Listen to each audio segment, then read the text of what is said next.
Good morning doctor. Good morning.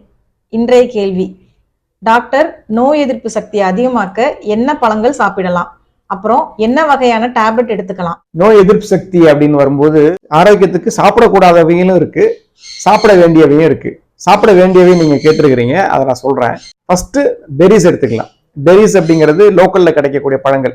Blueberries, blackberries, கொய்யாப்பழம், கருப்பு திராட்சை, ஆரஞ்சு பழம், இது மாதிரி புளிப்பு இருக்கிற பழங்கள் பொதுவாக நோய் எதிர்ப்பு சக்தியை கொடுக்கக்கூடிய பழங்கள். அந்தந்த சீசனல் ஃப்ரூட்ஸாக இருக்கும்ல, அந்த சீசனுக்கு கிடைக்கிற ஃப்ரூட்ஸ் எல்லாம் கண்டிப்பாக எதிர்ப்பு சக்தியை கொடுக்கக்கூடிய நல்ல ஒரு பழங்கள். மீன்கள் சாப்பிட்றது, fish oil, omega 3 fatty acids, God liver oil, fish oil, இதெல்லாம் மாத்திரைகளாக கிடைக்கும். உங்களுக்கு நீங்கள் மாத்திரை கேட்டதுனால அதையும் சொல்கிறேன்.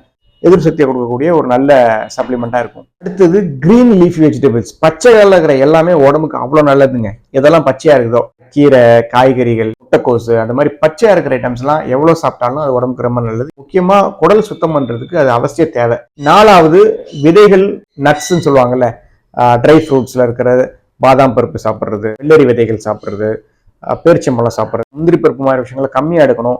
நிலக்கடலை அளவா எடுத்துக்கலாம், ஏன்னா மாந்தம் கொடுக்கும் அது. 5வது மஞ்சள், இஞ்சி, பூண்டு, இது மாதிரியான ஸ்பைசஸ். நம்ம உடம்புல காரத்தன்மையை கொடுக்கக்கூடிய மிளகாய் தவிர்த்து மற்றவை, மிளகு, இது மாதிரியான ஐட்டம்ஸ் எல்லாம் எதிர்ப்பு சக்தியை கொடுக்கும். பழமொழியே இருக்கு, நீங்க வந்து மிளகு இருக்கு சாப்பாட்டுல அப்படின்னா எதிர் வீட்டில் கூட சாப்பிடலாம் அப்படின்னு சொல்லுவாங்க. ஏன்னா விஷத்தை பூரா அது முறிச்சிடும் அப்படின்னு. அந்த விஷம் அப்படிங்கிறது என்னன்னா கிருமிகள். அந்த மிளகு இருக்கு அப்படின்னா அந்த இடத்துல கிருமிகள் இருக்காது. வெளிநாட்டுக்கெல்லாம் முன்னாடி டிரான்ஸ்போர்ட் பண்ணும்போது அது கெட்டு போகாம இருக்கிறதுக்கு அதுல மிளகு கலந்துருவாங்க. மிளகு கலந்துட்டாங்கன்னா அவ்வளவு ஈஸியா பாக்டீரியாஸ் வராது.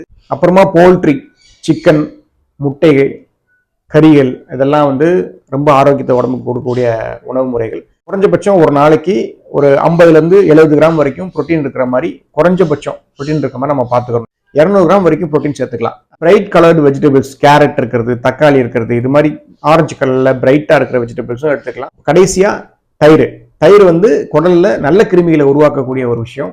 ஆலிவ் ஆயில் உள்ள உணவுகள் இன்னும் பெட்டர். ஆலிவ் ஆயில் வந்து இன்ஃப்ளமேஷன், அதாவது உடம்புல ஒரு நோய் தாக்குதல் இருந்துச்சு அப்படின்னா அதை ரெடியூஸ் பண்றதுக்கு ஹெல்ப் பண்ணுது. அப்படிங்கிறனால ஆலிவ் ஆயில் கலந்த உணவும் எடுத்துக்கலாம்.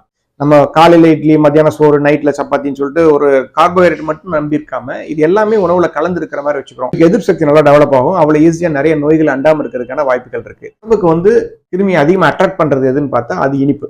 ஏன்னா இனிப்பு இருந்துச்சுன்னா அந்த இடத்துல ஆட்டோமேட்டிக்கா கிருமி வரும்.